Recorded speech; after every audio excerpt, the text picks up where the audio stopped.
الرحمن الرحیم. ټولو محترمو دوستانو ته سلامونه وړاندې کوم. محترمو دوستانو، همدا اوس یو تازه خبر راورسېدو چې په کابل کې معامله روانه ده.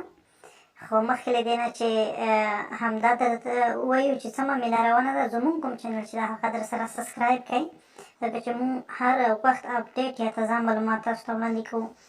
همدا اوس موږ یو ملګري خبر راکړو چې په کابل کې د دولت ساز ټیم او د هم ثبات او همپالنې ټیم مشرانو ترمنځ ناسته روانه ده همدا نن. یعنې مطلب ده چې اوس د یکشنبې شپه ده، همدا اوس روانه ده. نو کیدای شي دی چې دوی یوه جوړجاړي ته سره ورسېږي چې د هغې کیدای شي راتلونکی کوم دولت چې ده بیا هم د ملي یووالي حکومت وي، یعنې د انتخاباتو په واسطه به نه وي غلی، بلکې د مصلحت له لارې به راغلی وي. نو همدا تازه خبر دی، ځکه چې راتلونکي دوشنبې په ورځ دواړه ولسمشرانو همدا اوس اعلان وکړو، یو هم لوړې مراسم سرته رسوي، بل هم سرته رسوي.